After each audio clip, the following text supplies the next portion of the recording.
Kalau aku bilang, Nobita sebenarnya bukan korban. Kalau semua kemalangannya hanyalah bagian dari rencana besar, kedengarannya gila. Tapi tunggu sampai kamu lihat semua bukti yang akan kita bongkar hari ini. Wajahnya bagaimana? Matanya, hidungnya. Matanya ada 2. Di bawah matanya ada hidung. Di bawahnya lagi mulut. Percaya deh, setelah ini, kamu nggak akan pernah melihat Nobita dengan cara yang sama lagi. Buka matamu siap terbang jauh. Kadangnya kartun yang belum kau tahu. Fakta misteri cerita absurd. Semua terungkap di dunia kartun Uncover.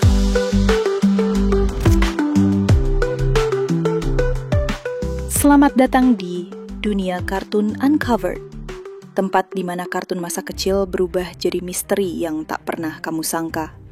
Siap uncover sisi gelap di balik dunia penuh warna? Yuk kita mulai. Baiklah, keduanya siap. 1, 2. Loh, kok aneh ya? Kita semua tumbuh dengan sosok Nobita, si anak malas, lambat, selalu jadi korban bullying. Dia selalu gagal ujian, kalah olahraga, dan satu-satunya solusi selalu datang dari Doraemon. Tapi, kalau kita berhenti sejenak dan melihat lebih dekat, ada pola yang aneh. Semua masalah Nobita selalu datang di waktu yang tepat, dan selalu berakhir menguntungkan dia. Cerita klasiknya, Nobita kena masalah, Doraemon kasihan keluar gadget canggih. Masalah seolah-olah terselesaikan. Kamu kok juga? Jahat! Keluarkan permen karet otomatisnya dong. Enak saja, mana ada permen karet otomatis. Apa saja juga boleh, tolong aku.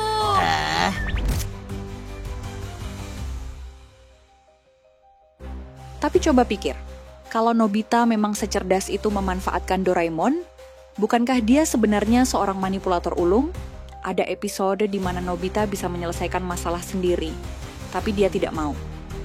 Dia tahu jika dia kelihatan tidak berdaya, Doraemon akan turun tangan. Ini bukan cuma kemalasan, ini strategi. Strategi yang terus bekerja selama puluhan tahun. Doraemon datang ke masa lalu untuk membantu Nobita jadi lebih baik. Ironisnya, bantuan itu justru membuat Nobita semakin tidak mandiri. Bayangkan ini. Kalau Nobita belajar menyelesaikan masalah sendiri, dia akan kehilangan alasan untuk mendapatkan gadget. Dan setiap kali Nobita menggunakan gadget, dia dapat keuntungan instan, mulai dari mengalahkan Giant sampai memenangkan hati Shizuka. Mana mungkin Nobita? Kenapa dia bisa? Yeay, Giant hebat! Teorinya, Nobita sengaja membiarkan masalah menumpuk agar hubungan ketergantungan ini tidak pernah putus. Ujian, nilainya selalu jeblok. Olahraga, selalu jatuh. Tapi ada satu hal, setiap kali dia gagal, ada hadiah yang dia dapat. Simpati Shizuka, rasa bersalah Doraemon, atau kesempatan membalas dendam pada Giant. Apa ini benar-benar kegagalan? Atau ini adalah investasi kecil demi keuntungan yang lebih besar? Coba pikir, lebih gampang mana? Belajar semalaman untuk nilai bagus, atau sengaja gagal lalu dapat gadget yang bisa bikin hidup lebih mudah? Kebetulan aku punya ide yang brilian sekali. Jeng-jeng. Obsesi Nobita pada Shizuka bukan rahasia. Tapi kalau diperhatikan, banyak interaksi mereka terjadi berkat gadget Doraemon. Ini adalah pintu kemana saja. Pintu yang bisa membawa siapa saja kemana saja. Iya, aku juga pernah pakai. Baiklah. Mesin waktu untuk datang di momen tepat. Kamera ramalan untuk memprediksi hasil. Bahkan alat untuk mengubah penampilan atau keadaan sekitar. Kalau semua ini digunakan untuk mengatur situasi, supaya terlihat kebetulan, bukankah itu berarti Nobita sudah lama melakukan social engineering? Dan yang paling mengerikan, mungkin Shizuka tidak pernah benar-benar tahu bahwa banyak momen indah mereka adalah hasil manipulasi.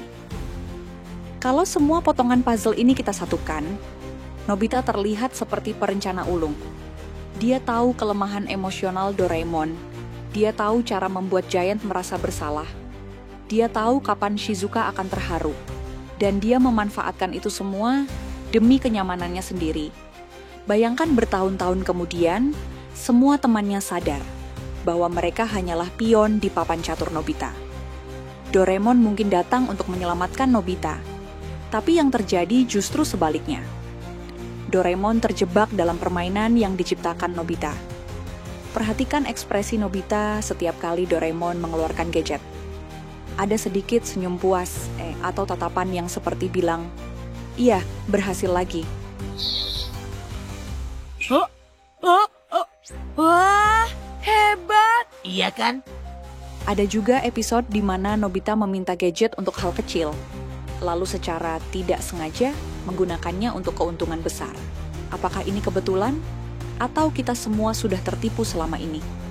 Jadi, Nobita benar-benar polos atau selama ini dia adalah otak di balik layar? Satu hal pasti, kadang sisi tergelap seseorang justru tersembunyi di balik senyum paling polos. Dan mungkin, setelah menonton ini, kamu akan mulai curiga setiap kali Nobita berkata, "Doraemon, tolong aku." Buka matamu, siap terbang jauh ke dunia kartun yang belum kau tahu. Fakta misteri, cerita absurd, semua terungkap di dunia kartun cover.